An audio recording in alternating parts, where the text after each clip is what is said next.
So today we are making pasta e fagioli, and I've got a Dutch oven here with a little bit of olive oil, and I've diced up some carrot, some celery, and some onion. This is my sofrito, so I'm going to get that going. I want to get that olive oil nice and coated. Add just a touch more of olive oil, and I just want to saute this. It's going to take about 5 or 6 minutes. Because we want all of this to soften. Now, depending on what kind of stock you use will kind of dictate whether or not you put any salt in here.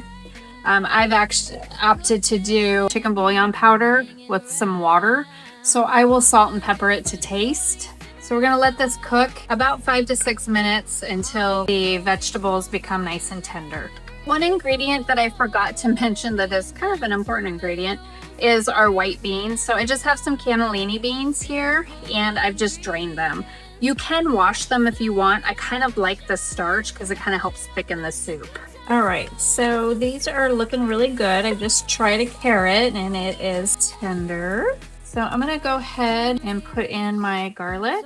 Then I'm gonna do a half a teaspoon of dried basil and half a teaspoon of oregano. Actually, I love basil, so I'm gonna put 1 teaspoon of basil in there. It's the wonderful thing about cooking is you can adjust. I'm gonna let this get fragrant, take about a minute. Make sure you get the garlic incorporated. And then I'm gonna go ahead and add in a can of tomatoes. You could do half a can if you don't love tomatoes.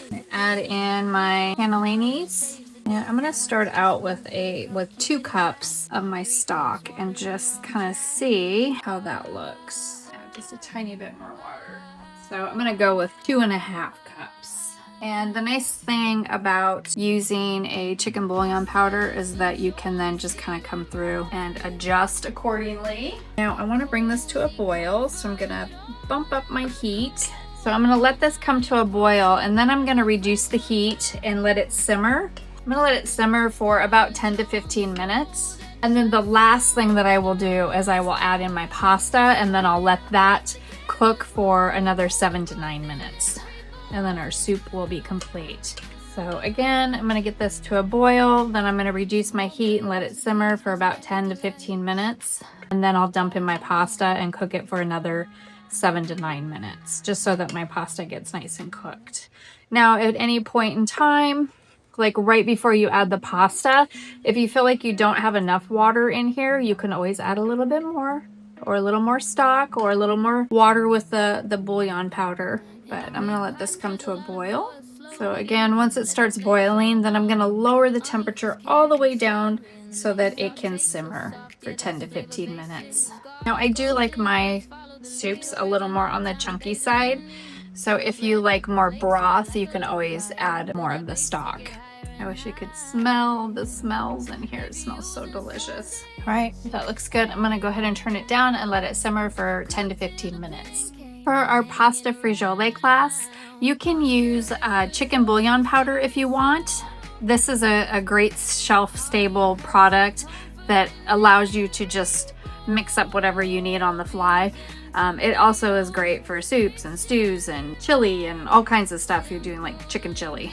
So I just wanted to introduce you to this, and it's made with USA chicken meat.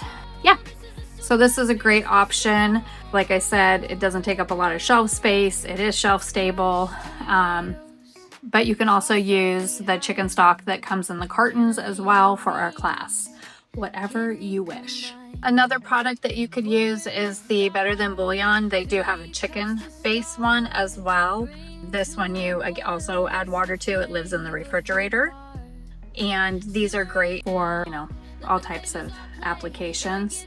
The one thing that I wanted to just also point out is that if you don't want to use chicken base, you can use a vegetable base. So you can use veggie stock, you can use veggie bouillon cubes, veggie powder. You can use, they make this one in veggie also. So don't feel like you have to use a meat-based product. You can go all vegetable. And for those of you that are watching this prep video, this is just, I am actually physically testing a small batch version of my large batch soup that I'll be teaching in class, so you don't need to do any of this. I'm just giving you some tips and pointers as I film our prep videos in preparation for our class. All right, it has been 15 minutes and my soup has been simmering for that whole time. I'm gonna go ahead and drop in my pasta, and I'm just gonna let this simmer for 7 to 9 minutes or until my pasta is tender. Now you wanna make sure that it's just tender. You don't want it falling apart because that doesn't taste good. All right, so I'm gonna just let this go. So you wanna make sure you stir this every once in a while. And I'm just putting a lid on it just to keep the heat inside. I have this at a low temperature, it's only on at 2, but the condensation will kind of drip down and kind of add to that liquid so it's not evaporating so much. So just let it go till your pasta is nice and tender. All right, our pasta is done. It looks heavenly, just looks fabulous. Now if you want to thin this out, you can add some more liquid to it if you would like. This is a really nice hearty soup. Definitely fill you up. Put a little bit of fresh parsley. You can also put some Parmesan cheese on there if you like, and there you have a delicious cup of goodness. Enjoy.